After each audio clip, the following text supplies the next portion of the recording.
Hello and welcome to ThePrint. I'm sitting here with Arindam Chaudhuri, who was in the headlines for nearly 15 years. Everyone knew him, everyone had an opinion on him, and then suddenly he seemed to sort of recede into a shell. But no, he's been busy, and he's here to tell us what he's been busy with.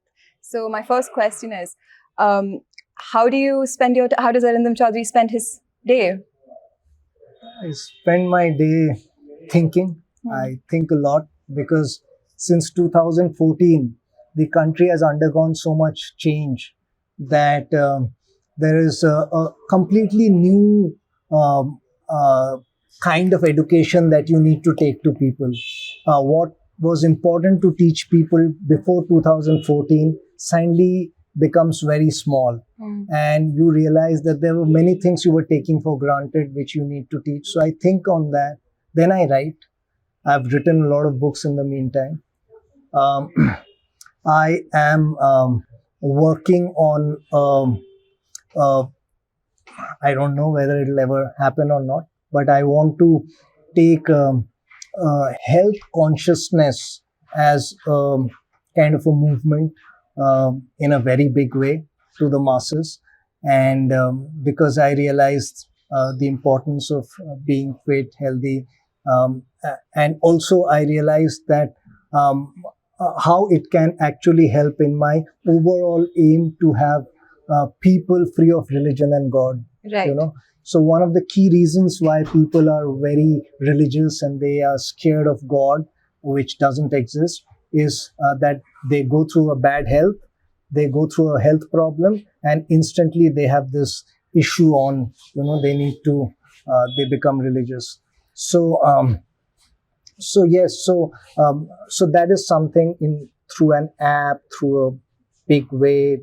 I'm not a doctor, so I don't want to start taking lectures. But yes, I do talk a lot about health and fitness without getting into the medical science of it. And I always tell people to cross-check it with their doctors and not really take Your advice. my word for it. So yes, so that's one thing. Films is something I'm very passionate about. So there is a film of mine which didn't release, so which we are working on. We are trying to get it released, and then of course there are new film projects that I'm working on. I've started a very, very interesting and innovative thing in 2017, trying to get absolutely fair and transparent awards in Bollywood. So we started India's first open ballot Bollywood awards. So by open ballot, and open ballot only by film journalists. You had it last month, yeah. Yeah. So film journalists give vote, and it's an open ballot. So you can actually click online and see exactly who has voted for whom. So there is no fraud that can possibly happen. And if somebody is biased or everything is visible. So everybody tries to be very unbiased. These are very well-known critics. So I've started that so that, a guy like Amir Khan who says that I don't go for awards because these are all rigged, one day comes and picks an award out here because it's absolutely fair. And about 24 journalists, I'm doing a lot of things. And I plan to take IIPM think tank as one of the biggest policy and economic research units in the country. And I am planning to start something that is more suited to today's world in terms of education. So that is some kind of a blended education where what we were good at, economics, wage equality. Of course, a lot of humanity, humanism, religion becomes an automatic part of it. That is taught face to face. And anything like management, accounting, or business law, which any teacher can teach, and there are brilliant people who can teach and who are not necessarily IIPM faculty. They, are taught online. Maybe I take a UPenn faculty video, which is there free, and I show that. So yes. So, because I don't want to teach any more things which anybody has access to a YouTube video which is better than my class teacher can teach. So yes, I want to bring the best of all kinds of subject education under one platform with blended where we are good at. So you're still planning on continuing to educate? You've still got your... I'm still educating. I take corporate workshops. I think when I write a book, when I make a social media post, when I take a corporate workshop, I'm educating. That's all that I do. Yes. And you're focusing on rationality and health consciousness. That's your message. Yes. I was talking to two kids from my son's school, one of the best school so-called in the country today. And I asked them a very simple question that, tell me, how well were you taught theory of evolution in school? Please explain it to me. Were you explained how old Earth is? How old the universe is? Were you ever explained that why monkeys and human beings stay together still, although we have evolved out of them? Do you actually know that we never evolved out of monkeys but from fish? Do you know the time span and how evolution took place? And the best school kids, brilliant kids, all studying abroad right now, they both didn't have answers. They said, no, we don't know. Now, if your science teacher hasn't taught you all this, and that science teacher had a ring on her finger which was taking care of Mars and Venus, and was having a Tuesday fast and was touching wood and touching head all the time, then what kind of education are you getting? And this kid then is a perfect recipe for tomorrow's monstrosity, because he has never understood anything in life, and this irrational boy's brain is very easy to manipulate through religion and God and divisiveness and hatred. So yes, before 2014, this never really occurred to me. 2014, we had a school reunion, 25 years, and then a WhatsApp group was made. And out of those 140 odd kids, I thought about 120 were potential rioters and murderers if they were given a chance that you will never get caught. And that scared me. So yes, rationality is the most important thing that we need to teach today's generation, every generation, science and rationality. If you can't teach, then what use is management, economics, and everything else? Do you see your current career as a sort of second innings and, like post IIPM? And do you feel like you're facing any sort of struggles with image perception or management in the second innings? Or are you worried, thinking about how you come across? Second inning, I think even if, IIPM was running the way it was earlier, this innings was in any case going to come, because, this is the most important education that I need to take to people. And at that time, there was something else that was important. We were only focusing on economics and humanism and wage equality. But right now, the focus has to have religion, rationality, and science in addition. So when I teach, when I take workshops, which I'm still taking as much,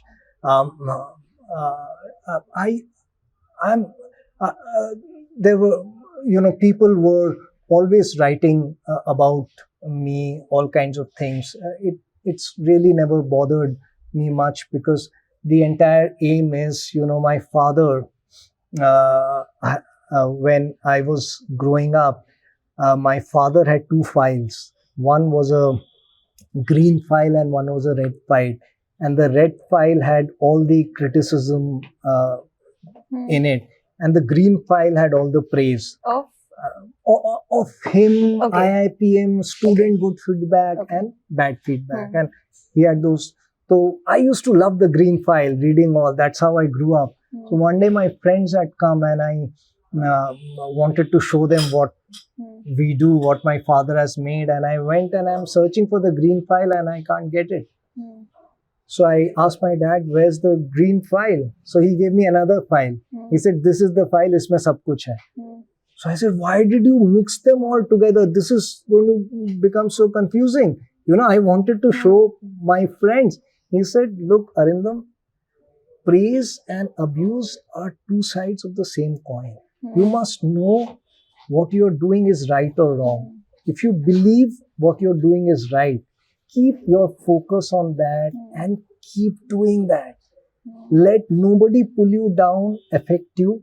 Let nobody's praise affect you. Your focus has to be your work. Your focus isn't like who's saying bad things about me, who's saying good things about me.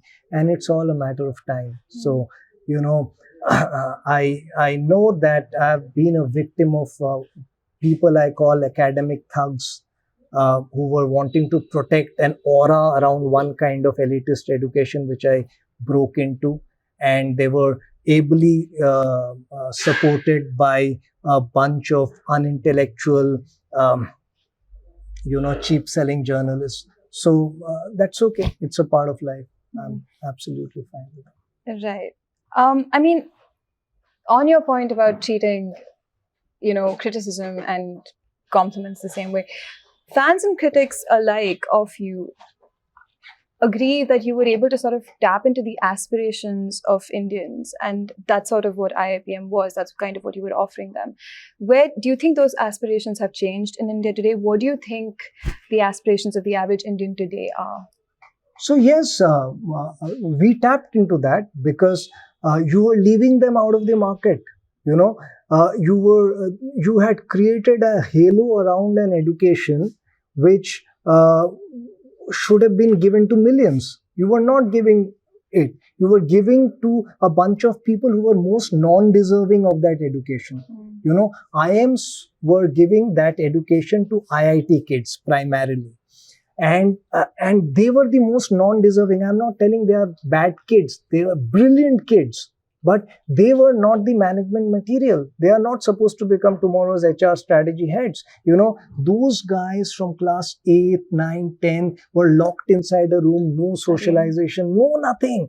And that guy then gets into IIT and realizes that my parents have ruined my life. My friend who was in IIT Delhi and his house was in house khas, you could spit from his hostel room and it would fall on his house. During his summer break, would never go back to home. He would remain in the hostel room. That was the kind of, animosity, or he just didn't want to go back home anymore. He wanted to be there only. And why? Because his life had become one room. And not just one room. From there, he gets into hostel. First year, he was running naked around the campus. He was being given underwears and shoes of seniors to be cleaned and washed. Now, when I talk to them, they say, Arindam, इसी से personality बनती है. मैं भी ragging करूँगा अगले साल. So these are the kind of kids who are going to become tomorrow's HR heads. You are subsidizing 20, 25, 30 lakhs in IIT. Now he doesn't want to give your country engineering education. I have no problem with that. Pay back to the country that money that you've got a subsidy. You didn't. Now you go to IIM, there's another huge subsidy going on there. Okay. You study from IIM, now you've forgotten everything you were taught in IIT. Everything. You ask a IIM second year kid from IIT, what's the fourth law of thermodynamics? He's clueless. Kya pooch raha hai tu? So he has forgotten everything because that's rubbish for him. He doesn't want to remember that. Now I want to be the strategic head of, I want to be all of that, glamour, aura. And then from IIM, an Indian company comes, Asian Paints, what was his name? He would tell me, हम जाते हैं, कोई apply नहीं करता है. And why? Because they want to go to America. So now you've again, sucked up the taxpayers' money in IIM, and now you've gone to US and you are giving them. So America should have a national holiday for Indian kids, Indian taxpayers. कि उनके पैसे से देखो how much we have created in US. Now, I was giving that education which can be given to anybody. I took it to the masses, better education with better faculty. And I have absolutely no doubt what we were giving. We were giving better education, better course content, better faculty, better facilities, and far better. 25,000 kids went abroad for certification programs in the world's best B schools, top 20 B schools. So that is what we achieved. So yes, of course, people couldn't take it and government couldn't take it. How are they growing without coming under my umbrella? So all disruptors face this. I face that. And it's a part of life. Right now, things have, of course, changed. Do you think there's an entire group of Indians who are still being left out of the market? Yes, they are. I would say, so when we started the aggression, there were a handful of B schools, and then last count, I think there were 2,000 odd B schools or something like that. So yes, all those 2,000 B schools survived under our umbrella. Our huge ads and our fees were very high. So all those kids who wouldn't come, now we have taken the word MBA door to door. Now, therefore, the next door, when you have a small B school giving you education, claiming to give you education for 50,000 to 2 lakh to 5 lakh, you join that because your aspiration was IIPM. You couldn't get through there because of fees, or you couldn't get in.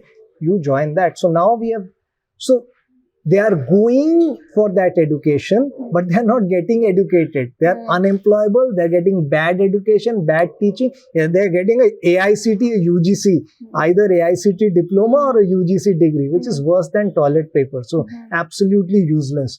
So yes, they don't realize that they are being conned. They think that they are getting it, and then they are actually getting nothing. So that market is being kind of catered to. But of course, if I were, I'm not going to do all of that anymore, because, when we were thriving, ruling, I would say, we needed to teach all of those 72 papers. Now today, I don't need to teach 72 papers, because 58 papers out of them are free there on YouTube by the world's best faculty. Why should my faculty, who may not be as good as that faculty, teach that paper? The kid has an option. So the entire education structure has changed. The environment has changed. I don't need to be the same thing. I just need to teach 20%. Can you give me an example of what that 20% would sort of look like? Yes, of course. So IIPM's entire edge was about its personality development program, its leadership program, its faculty that used to take that, and they are world class. So why do I say world class? Because whenever faculty from one of the top Ivy League and top 20 B school would come to teach IIPM students, they would also be taking workshops with the corporates along with an IIPM faculty. And invariably, the corporate feedback used to be IIPM faculty was better. So I have absolutely no doubt in my mind who had better faculty and who has. So there are many things we were very good at. But more important than that, there was a philosophy that we were teaching of humanism, of equality, of wage equality. The concept that no one in this world deserves more than maybe 3 times of the lowest paid person in the economy. Now, this is unique. We need to teach. Nobody else has the passion, understand, belief in it, or ability to teach it. So to teach that is my job. I need to explain why the sweeper in your country deserves 1/3 of the highest paid man in your country. And if you can't understand that, and you don't have respect for human beings to that level, of course, when I teach in a corporate, I make it a bit compromise. I make it 10 times is fine. But even understanding that it is 10 times requires a different mindset when you're getting 300 times more. And you feel like these schools today don't really focus on this? These schools have no idea. These schools today, these schools never had any idea. They never had economics as a part. It was two papers: economic analysis, micro, macro, one EEB, economic environment for business, and they never taught all of this. And that's why we always believe that B schools, the best ones, I'm not even talking about the rubbish 1,800. The best B schools pelted out intellectually handicapped managers who were going out there clueless about economic growth, economic system, economics of it. And then how do when my product is not selling, I need to know that because my country hasn't created a thriving middle class. If you have not created a thriving middle class, my product will not sell. First day at IIPM, students would be coming there, and their typical question would be in their mind would be placement hoga ya nahi. Right. And I would always say that my job is to give you great education, exceptional education, world class. You question me on that. Job, Manmohan Singh will decide. I cannot guarantee. The Prime Minister at the time. The Prime Minister at that time will decide. Bajpayee will. I can't guarantee you jobs. If he keeps the economy good, you have jobs. If he doesn't have, I'll give you great education. Actually, that brings me to my next question. I mean, I wanted to ask you about the unemployment problem in India. Though at one point you used to give a parallel budget speech at the same time as the finance minister was presenting the budget in parliament. So how do you see the current economic situation in India? And what are your solutions? Is there an unemployment problem in India, and what are your solutions for it? The unemployment problem is only growing, and it's a major problem. And this country is least committed to employment. It's least committed to the entire system now is focused on two messages. Mm-hmm. One messaging is that let us make monsters out of normal human beings who are kind of educated, inko religion mein pura ghuma fira ke, so I'll get vote from here. And then there's this other segment, unko employment though, that's not important. Unke paas let us send subsidies. So they are the labharthis. So these poor people, they don't realize that what they need is great education. Then they need is good employment. And, so that's not so they are being given certain things which they didn't get earlier. So they are very happy. The others are being totally, put into this religious thing. And this is the two-dimensional approach. In between this, where is the question of looking at a thriving economy? Where is the question of planning systematically an education system which makes employable graduates? And where is the question of then making sure that we give them jobs or unemployment allowance? That is fine, but not that giving them a gas line and electricity, not that level. I am educated, I'm employable. Yeah, there should be a job to absorb them. Now I must get a job that matches my education qualification. And skill level. Mm-hmm. Yeah. And if I don't, then I must be given that unemployment allowance. But all of that is, who will ask, who will question, who will calculate, who's going to find out how much is to be given? So that is where IIPM think tank actually comes down. So my last book, 2047, which is what India should be after 100 years, by actually tackles exactly how to create this employment, remove the unemployment problem, along with, of course, the housing problem, education problem, health problem. So 4, 5, and of course, gender equality. I mean, if you have a country with this kind of gender inequality, you can't. Sorry to interrupt, but I read your book, and you do kind of go into all of these solutions, but also you do kind of place it under a larger philosophical framework, which you, correct me if I'm wrong, is called happy capitalism. Yeah. So can you tell us a bit more about that and where India fits into this? Yes, of course I can. So you see, we are all born socialists. We are not just born socialists, we are actually born communists, if you can take it to that extreme, to each according to his need. Because in our family, that's what we do. When I have less money in hand, what I do is I eat less, but I spend on my old father's medication and my little kids' food. And I eat less and I spend less on myself. If my brother is paralyzed and I have just one television set at home, I put it in his room and then sit with him in the evening and watch it, because he can't move and he needs something. Because I give to each according to his need.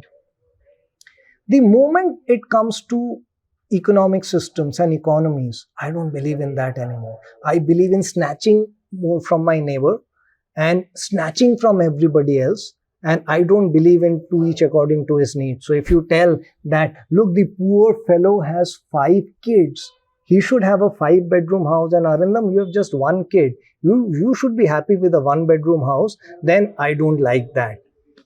So capitalism, survival of the fittest, is a kind of a natural way of thinking as well.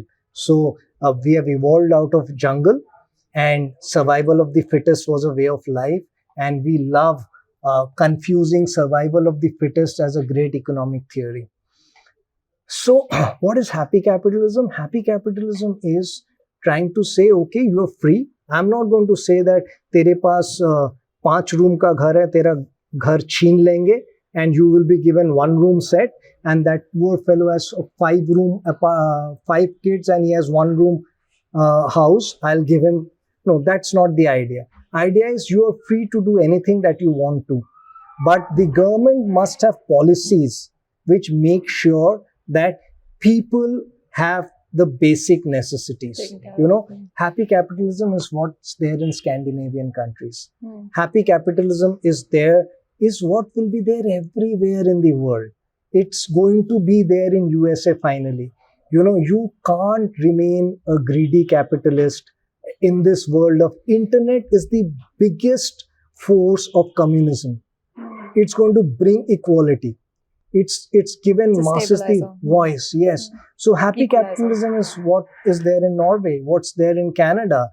That's happy capitalism. So you are free to run your own enterprise. You're free to have private property. But if you do not have that, and if you're not able to compete in that dog-eat-dog world, then also you have lots. So you still have a room with heater and running hot water, air condition, and you still have all of that, even if you are unable to compete. And if you want to compete in the market, go out, compete in the market, have a diamond ring. That's add-on. But you're saying it's slightly different from socialism as a. Yes, because the moment I bring in socialism and communism, somehow I give the power to individuals to decide what you should have, what you should wear. No, I don't have the power to decide that. If somebody is actually going out there innovating something and is able to sell it to somebody at a higher price and make some money, and somebody else has made a nice car and he's buying that car, let him do that. So rebranding socialism, basically. Yeah, because you can't. That is why dictators emerged. Because I gave the power to the supreme leader to decide that there is going to be equality. Equality means everybody will have 2-room flats and they will not have car, they will use public transport. No. Everybody is free to do whatever he wants to do. Those who are left out in this market system, they must be given as per their needs. So to each according to their needs, to those who have been left out in this market system, because everybody could not fight it out. Everybody is not competitive, and everybody shouldn't be competitive. In fact, soon there's going to be a world where people will not work. I was not born to work. When I was born to get up at 6 o'clock in the morning, brush, wear clothes, go to the loo so that 9 o'clock sharp I can reach office and find. Who made the system? We made this horrendous system. I was born to leisurely get up. No one dreams of labor. Yeah, nobody dreams of labor, right? So I was born to just get up, listen to good music, spend time with my wife, children, go out, enjoy nature, travel. That is what.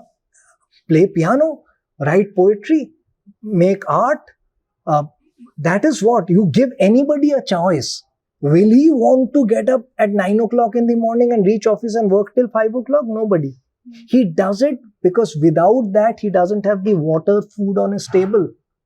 So we are not born to do 10 to 5, 9 to 5. We are born to paint. We are born to play music. And that is exactly what should be everybody's choice. So, I must have a choice tomorrow of not working, of only thinking, of only doing nothing, and yet having hot running water in my room and not living like a dog. I must have a home. I must have access to education and health free of cost. My driver must have the same access to health that I have.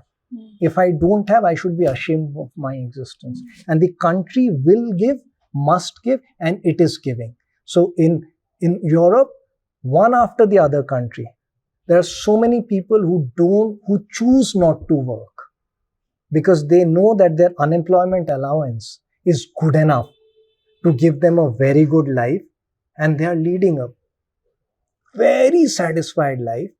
They are not bothered by Louis Vuitton ads. They have no problem that they don't have that branded good. They have 2 t-shirts and they're very happy because they're painting, they're playing music, they're writing their own good blogs, and it's going on. It's going great. so you see that that's the future of work. That's the direction. Yeah, that is absolutely the future of work. The future of work is that everybody will have a choice not to work and live a great life. And this is already happening in Europe. It will happen in Canada. It will happen in America. And it has to happen in India. So I wanted to ask you, not just about your plans for the future, but also where you see India fitting into this. I mean, you have a book called 2047 where you talk about where India should be 100 years after being independent. Are we on track to that vision that you have? We are not on track. We are on a reverse track. We are on a track, we were never on that track. But at least what was happening was that there was a growth by default happening. There were some individuals who were doing well, and there was something happening. Today, we are on a reverse track. Everything that was good, there was very less that was good. But everything that was good, even that has been ruined. And the mindsets are being ruined. We are on a reverse track. There is absolutely no question of us going towards that. Creating a set of labharthis is not the same as creating happy human beings.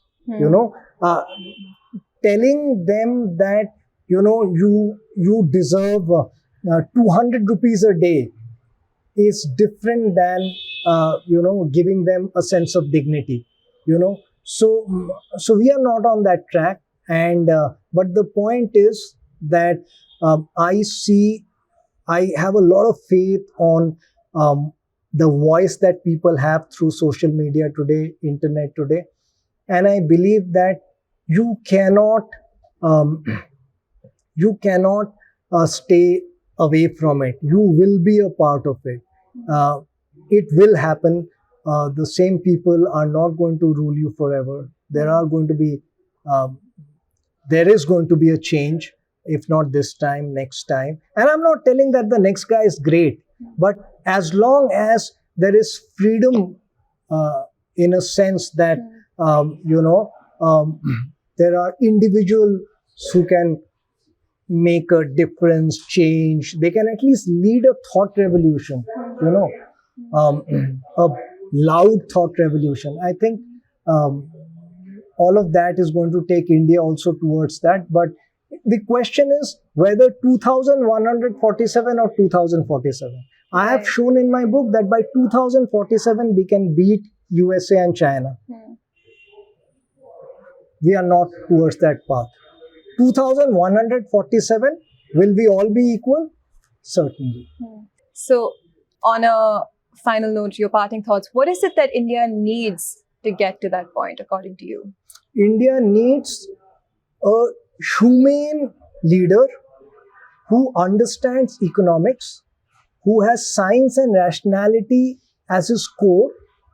India needs a system where there should be nobody allowed to fight elections, who brings even in the slightest possible manner religion or God in his entire agenda. It has to be a law that if you by chance try to bring that, you're barred from being elected. You have to have people who are completely committed to to that vision of equality, a vision where the lowest, the commitment at the center of your heart has to be for the marginalized and the people who are being left out of the market, and how to give them a dignity of living. And it can be done. It has been done in a very draconian way in China. It has been done in an absolute capitalist free market way in Norway, Sweden, Finland, Canada, and it can be done in India. So our population is not the problem. Our problem is our leadership. We need a leader who understands economics, who understands science, who has right at the core of his heart the poor and those who are being left out by the markets and their well-being. If you have all of that, then it's just a matter of time, how fast you can go towards that. Because you spoke about my alternate budgets, where I used to talk about why diesel prices should be made same as petrol. At that point of time, diesel prices used to be 20% of petrol prices. Nobody in this country spoke about that. I kept hammering that. Today, diesel prices almost equal to the petrol price, but that extra huge amount of money that has come in has not been utilized for what I want it to be. So we have no lack of resources. It's the resources are being sucked away by the top 1%. The allocation. And today, by the top 1, not even 1%, by the top 1, 2, it's just being sucked away. And so we have resources, we have manpower, we don't give them education, we don't care how they live, how they die, we don't give them health facilities. 19th century Europeans would keep their dogs better than we keep our human beings, and they would be scared to imagine that you can keep human beings like that.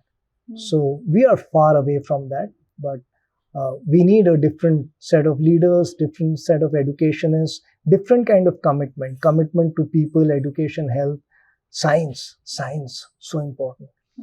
I am not a science student, but I've never understood the importance of science more, because that's the only way you can tackle religion. The only way you can make people believe that, that your destiny is in your hands is when you make them scientific. When you just take out religion and God out of their mind, that is when they will, I need education then. Then to live, I need to run. I need to be fit. I need to do these things to be, then one becomes rational. Otherwise, it's very, Vaishno Devi chalte hain yaar prayer karne. So, if you keep going to Vaishno Devi, then you are not going to change your destiny. You're going to change your destiny when you realize that the prayers are never going to work.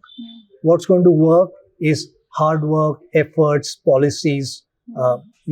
That's what works. In the history of universe, 14 billion years or 4 billion years of the history of Earth, no, not a single prayer has ever worked. Yeah. You clearly have a vision for the country and an idea of where we should be headed. Any plans on joining politics? All the time. Politics runs in my entire bloodstream, my thought process all the time. From childhood, my father has told me that, you should become the Prime Minister of this country. And my father started a political party, all with bike rallies and guns and everything. And between that, my old man, with his Contessa roof being cut and trying to give lecture and talking about manifestos, he couldn't make it. But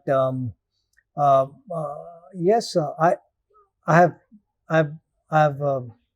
been there with political parties, but if I join them, I'll become like them. And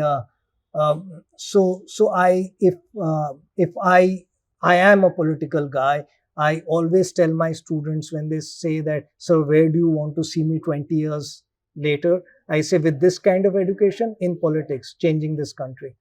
So, but I fear that joining one of the parties is not going to help. So, if I ever get into politics, it has to be with my own party. Okay. And that requires a lot more. That requires a lot more than what my bandwidth currently is. But because you don't think any political party adequately represents what you're trying to achieve. No question. Where is the question of any political party with any kind of vision of humanity? Manavta Vikas Party, Bharatiya Manavta Vikas. So it turned into English is the Indian Party of Human Development. Where is the concept of human development in anybody's agenda? Where is the concept? What do they understand about human development? They don't understand anything about human development. So, no, they don't have that. And joining that for the sake of power, I've got opportunities, I've got offers. I didn't take them, including, with the current party I got in 2014. I was supposed to be launched in a very big way. So, but yes, I didn't.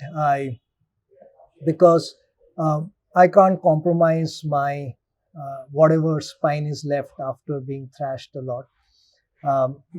I can't compromise with that. So it runs in my blood. What I do is political all the time. I teach in the class politics. I teach in corporate workshops politics. My books are politics.